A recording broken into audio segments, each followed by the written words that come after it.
এই গুণগুলো কিন্তু মকর রাশির মধ্যে অবশ্যই পাওয়া যাবে। আর কি কি গুণ থাকতে পারে মকর রাশির মধ্যে? কালপুরুষ কুণ্ডলী, এটা হচ্ছে 10 নাম্বার রাশি, তাই তো? 10 নাম্বার রাশি তো মকর রাশি। জ্যোতিষ হচ্ছে লজিকের ক্লাস কিন্তু, হ্যাঁ, লজিক দেখে দেখে যত বেশি আমরা লজিক খুঁজে পড়বো তত বেশি আমাদের মনে থাকবে। সূত্র অনুযায়ী পড়বো তাহলে কিন্তু হারিয়ে যাব।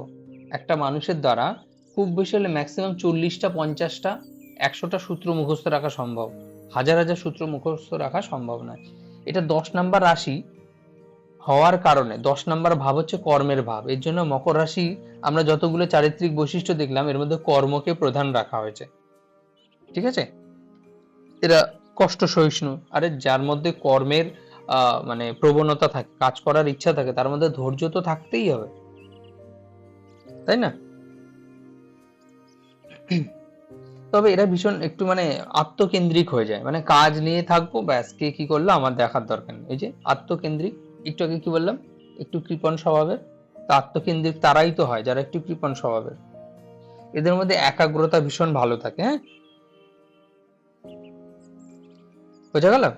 এবার এদের শারীরিক বৈশিষ্ট্য কি কি হতে পারে? এদের জয়েন্টে ব্যথা, হাড়ের সমস্যা এরা মাঝে মধ্যেই ভোগেন, ঠিক আছে? শনি হচ্ছে কি স্লো, মানে বাতের কারকও শনি। শনি চন্দ্র যদি কোনোভাবে কম্বিনেশনে থাকে তো ওই ব্যক্তির শরীরে বাত দেখা দিতে পারে। তো এরা কি হয়, হাঁটুর জয়েন্টের ব্যথার জন্য ভোগে। স্কিনের প্রবলেম হয়, এদের হজমের প্রবলেম বেশি ডিস্টার্ব করে। এরা যদি শনি মহারাজ যদি এদের মানে নেগেটিভ স্থানে থাকে, এরা প্রচন্ড পরিমাণে অলসতার শিকার হয়, ঠিক আছে? এদের মানে কি বলে, পেট পরিষ্কারের একটা বিশেষ কমন সমস্যা দেখা দেয়, এর জন্য এদেরকে জল বেশি করে খেতে হয়, ঠিক আছে? মকর রাশি বোঝা গেল? এদের কর্মজীবন কি কি হতে পারে?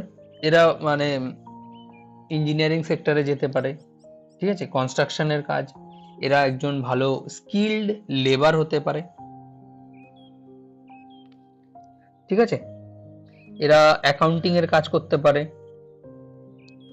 এরা কৃষি কাজে বিশেষভাবে সাফল্য পায়, কৃষি কাজে, ঠিক আছে? এদের জন্য শুভ বার কি আছে? শনিবার, শুক্রবার এবং বুধবার। আচ্ছা, শুভ বার আর অশুভ বারগুলো আমরা এইভাবেও মনে রাখতে পারি যে গ্রহদের জন্য কোন গ্রহ মিত্র আর কোন গ্রহ শত্রু, ঠিক আছে? যে কোনো রাশির জন্য তার মিত্র গ্রহের বারগুলো তার জন্য শুভ আর শত্রু গ্রহের বারগুলো অশুভ, ঠিক আছে? এই মকর রাশির যদি আমরা মানে স্টোনের কথা বলি বা রত্ন যদি বলি তাহলে এটা নীলা, এটা হচ্ছে কালো বা গাঢ় নীল রঙের। এদের জন্য অশুভ হচ্ছে রবিবার এবং মঙ্গলবার, ঠিক আছে? এর পরের রাশি হচ্ছে কি কুম্ভ রাশি। কুম্ভ রাশি হচ্ছে রাশিচক্রের 11তম রাশি, হ্যাঁ, একাদশ। এই রাশির অধিপতি হচ্ছে কি, এই রাশির অধিপতি হচ্ছে সেই শনি মহারাজ। এটা হচ্ছে বায়ুতত্ত্বের রাশি, স্থির রাশি, পুরুষ রাশি, ঠিক আছে? এর চিহ্ন থাকে না, এক একটা রাশির চিহ্ন, রাশির চিহ্নেরও কিন্তু একটা ভ্যালু থাকে, এমনি এমনি দেয়নি। কুম্ভ হচ্ছে কলস হাতে মানে কলসি হাতে একজন ব্যক্তি, ওটা হচ্ছে চিহ্ন। এর চারিত্রিক বৈশিষ্ট্য কি কি দিয়েছে বলছে, এদের মধ্যে মানবিকতা এবং সমাজ সেবা করার একটা বিশেষ প্রবণতা দেখতে পাওয়া যায়, ঠিক আছে? এদের মধ্যে মানে প্রতিবাদী একটা ভাব থাকে, সমাজে যারা অত্যাচারিত বা নিপীড়িত থাকে তাদের হয়ে এরা না সবসময় মানে তাদের হয়ে এরা প্রতিবাদ করতে শুরু করে। এই কুম্ভ রাশির ব্যক্তিরাই সব মানে ম্যাক্সিমাম ক্ষেত্রে দেখা যায় সরকারের বিরুদ্ধে গিয়ে প্রতিবাদে নামে, কারণ এদের মনটাই হচ্ছে প্রতিবাদী মন। কারণ শনিদেব হচ্ছে কি ন্যায়ের অধিপতি, তো এদের মধ্যে বিপ্লবী মানসিকতা দিয়ে দেয়। আচ্ছা, তারপরে কি এদের মধ্যে বন্ধুত্বপূর্ণ স্বভাবের আছে, কিন্তু এরা ভেতর থেকে একাকিত্ব বেশি ভালোবাসে, কারণ শনিদেব সবকিছু থেকে ডিট্যাচমেন্ট করতেও ভালোবাসে, দূরের যে কোনো থেকে দূরে সরিয়ে রাখা বা একাকিত্বের কারক হচ্ছে শনিদেব। এরা সবার সাথে মিশে কিন্তু খুব সুন্দর, কিন্তু ভেতর থেকে একা। এরা যে কোনো মানে গভীর রিসার্চ হতে পারে, সেটা অ্যাস্ট্রোলজি হতে পারে বা গুপ্ত বিদ্যার প্রতি এদের জন্মগত একটা আকর্ষণ থাকে। এটা হচ্ছে কুম্ভ রাশির প্রতি, ঠিক আছে। তারপরে ভাব তো রয়েছে। এদের বলছে সাধারণত বডি ফিগার হচ্ছে লম্বাটে শরীর হয়, সুস্ত্রী হয়, এরা মানে দেখতে সুন্দর গড়ন হয় এদের। এদের কপালটা প্রশস্ত, এদের চোখের চাহনির মধ্যে একটা বুদ্ধিদীপ্তি বহিঃপ্রকাশ ঘটে। এদেরও সেম ওই পায়ের প্রবলেম এবং নার্ভের দুর্বলতা এরা ভোগেন। পায়ের গিটে ব্যথা মাঝে মধ্যে এদের আসবে। এই সেম প্রবলেম শনিদেবের ওই যে কোষ্ঠকাঠিন্য, ওটা এনাদেরকে খুব পরিমাণে বিরক্ত করে। আর কি কি আছে এদের মধ্যে? সৌন্দর্য বোধ ভালো থাকবে, এদের মধ্যে সৃজনশীলতা, শিল্পী চেতনা, ঠিক আছে। তারপরে এরা একটুখানি মানে কষ্ট সহিষ্ণু এরাও, ঠিক আছে, এরাও পরিশ্রমী। এদের মানে ওই যে বললাম কি বলে বন্ধুত্বপূর্ণ, তাই এদের বহু মিত্র থাকে, মানে অনেক অনেক প্রচুর মানে বন্ধু সার্কেল থাকে এদের। এদের মধ্যে কি হয়, এই যে স্বতন্ত্র বোধের আত্মপ্রকাশের একটা বিশেষ মোহ থাকে, নেশা, আমাকে বহিঃপ্রকাশ করতে হবে, ওই যে প্রতিবাদী স্বভাব বললাম। এদের মধ্যে মানে মানসিকভাবে এরা অতৃপ্ত থাকে, মানে তৃপ্ত বোধ কম করে, ঠিক আছে। তবে এরা ভালো বিজনেসম্যান হতে পারে। বোঝা গেল তাহলে কুম্ভ রাশি সম্পর্কে। এরপরে হচ্ছে আমাদের মীন রাশি। মীন রাশির অধিপতি কি? আচ্ছা, বলে দিচ্ছি। ওই যে শনিবার, শুক্রবার, বুধবার শনিদেবের এরা মিত্র, আর শত্রু হচ্ছে কি রবিবার আর মঙ্গলবার। একটু আগে সে সেম লজিক। নীলা হচ্ছে শুভরত্ন বা ইন্দ্র নীলা। নীলা নীলার অ্যাকচুয়ালি কালার অনুযায়ী এক একটা হয়। হালকা কালার যেটা সেটা হচ্ছে ইন্দ্র নীলা, ডিপ সেটা নীলা। নীলার অনেকগুলো কালার হয়, মানে নীলের ওপরেই শেড হয় আর কি। এদের কর্মজীবন কি কি হতে পারে? এরা যুক্তিবাদী, একজন পরামর্শদাতা হতে পারে, একজন জ্যোতিষী হতে পারে, দার্শনিক হতে পারে, ঠিক আছে, একজন সমাজকর্মী হতে পারে, একজন বড় ব্যবসায়ী হতে পারে, ঠিক আছে।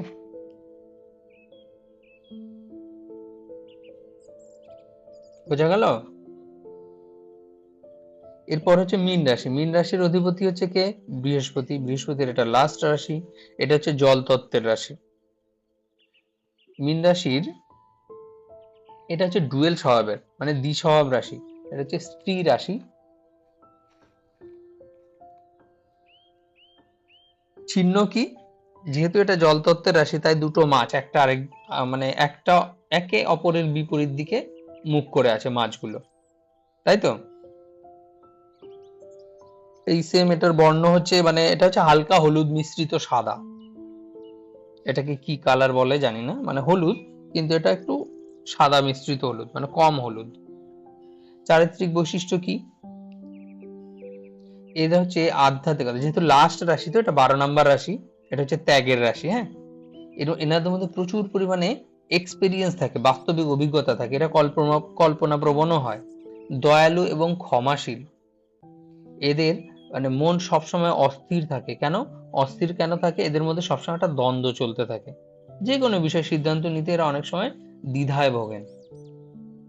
এদের হৃদয় ভীষণ বড়, মানে সমুদ্রের মতো বিশাল। এরা খুব সহজেই মানে শত্রুতা পুষে রাখে না, এরা খুব সহজে মানুষকে ক্ষমা করে দেয়, চলো ঠিক আছে ছাড়ো, কোনো ব্যাপার না, ঠিক আছে। এরা কি বললাম, এরা হচ্ছে আধ্যাত্মিক এবং ত্যাগী। এদের মধ্যে ধার্মিক প্রবণতা থাকে এবং ধর্ম সম্পর্কে এদের প্রচুর পরিমাণে নলেজ থাকে। এরা ঈশ্বরে বিশ্বাসী থাকে।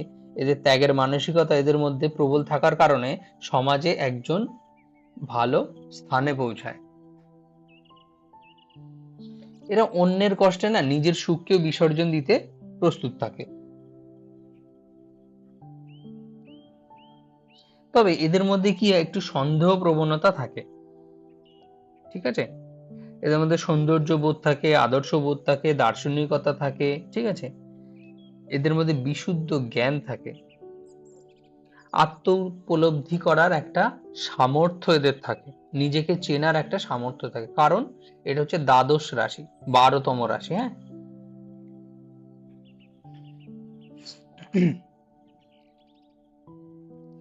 আচ্ছা, এরপরে এদের যদি আমরা মানে লগ্ন হিসেব করে দেখতে যাই, যদি এদের শারীরিক গঠন দেখতে যাই, তাহলে কি হবে? চোখ দুটো বড় বড় এবং মায়াবী হয়, পণ্ডিত পণ্ডিত চেহারা, পায়ের পাতা এবং এরা হাড়ের সমস্যায় ভোগে। পায়ের পাতা কেন? প্রত্যেকটা রাশি আমাদের শরীরের এক একটা অঙ্গকে আইডেন্টিফাই করে। হুম, তার জন্য এটা পায়ের পাতার দায়িত্ব পড়েছে মীন রাশির কাছে, ওই জন্য পায়ের পাতার সমস্যায় ভোগে।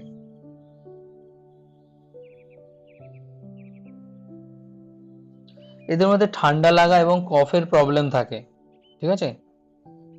শরীরে রোগ প্রতিরোধ ক্ষমতা বাড়াতে, এদের রক্ত সঞ্চালন ঠিক পর্যন্ত মানে ঠিক রাখতে একটু শারীরিক পরিশ্রম বা অর্থাৎ ব্যায়াম করা এদের বিশেষ উপকারী হয়।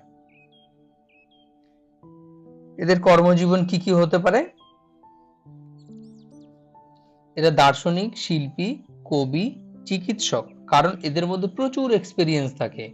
এদের এক্সপিরিয়েন্স কেন থাকে? আমাদের রাশিচক্র 1 নাম্বার থেকে শুরু হয়, 12 নাম্বারে গিয়ে শেষ হয়। তার মানে এই যে ব্যক্তির আত্মা, এই ব্যক্তির আত্মা এই মেষ রাশি থেকে ঘুরে ঘুরে ঘুরে ঘুরে প্রত্যেকটা রাশি ঘুরে ঘুরে 12তম রাশিতে এসছে। অর্থাৎ এই ব্যক্তির মধ্যে অন্যান্য রাশির তুলনায় এই ব্যক্তির মধ্যে কি থাকবে? এক্সপেরিয়েন্স বেশি থাকবে, ঠিক আছে। এরা জলপথ এবং নৌ বিভাগের কাজে এরা খুব ভালো হয়। এরা মনস্তাত্ত্বিক গবেষণায় খুব ভালো সফল হয়। আচ্ছা, এটা জল বিভাগে কেন হয়? কারণ এটা জল তত্ত্বের রাশি, মনে থাকবে। এরা এমন ধরনের কাজ পছন্দ করে যেখানে গেলে মানসিক শান্তি পাওয়া যাবে, ঠিক আছে।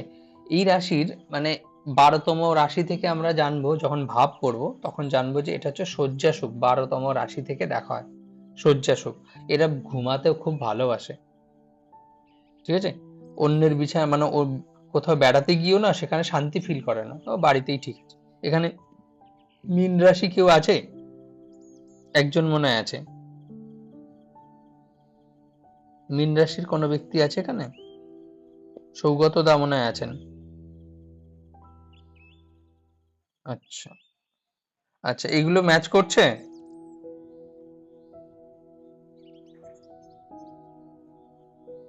আচ্ছা, আচ্ছা, ঘুমাতে আপনার ভালো লাগে না। হ্যাঁ, বুঝতে পেরেছি, বুঝতে পেরেছি। আপনার এবার যদি আপনার আরেকটুখানি কমপ্লিকেট করতে হবে জিনিসটাকে, এই ভাবের একটা অধিপতি হয় তো আপনার, আপনার তো মীন রাশি যদি হয়, এবার আপনার মীন এই লগ্ন সাপেক্ষে দ্বাদশ ভাব কোনটা, সেই ভাবের অধিপতি হচ্ছে আপনার ঘুমের কারক, ঠিক আছে। এর জন্য হয়তো একটু ম্যাচ করলো না, সমস্যা নেই। আমরা ধীরে ধীরে এগুলো সব আমরা এখন শুধু কি বললাম, প্রথম দিন আমি বললাম যে এটা একটা খিচুড়ি, এটা একটা খিচুড়ি। এখন আমরা আলু কাটছি, পেঁয়াজ সরি, কি লঙ্কা, ডাল, চাল, ঠিক আছে, এই মানে হাঁড়ি কড়াই এগুলো সব জোগাড় করছি, জোগাড় করে একদম ফাইনালে গিয়ে তখন আমরা খিচুড়ি রান্না করবো এবং তার টেস্ট নেব। তখন দেখব যে টেস্টটা সম্পূর্ণ আলাদা। কিন্তু যদি অন্য সময় বাকি যে মানে জিনিসপত্রগুলো আমরা খিচুড়িতে ব্যবহার করি সেগুলো যদি বাইরে সেদ্ধ করে নিয়ে একসাথে চটকে নিই, তখন কিন্তু তার টেস্ট আলাদা, ঠিক আছে। শুভ বার হচ্ছে বৃহস্পতিবার, সোমবার, মঙ্গলবার, কারণ বৃহস্পতি তো নিজে, আচ্ছা, সোমবার হচ্ছে তার মিত্র, মঙ্গলও তার মিত্র, রবিবারও তার মিত্র, ঠিক আছে। তাহলে অশুভ কে কে? অশুভ কি কি হবে? বুধবার এবং শুক্রবার।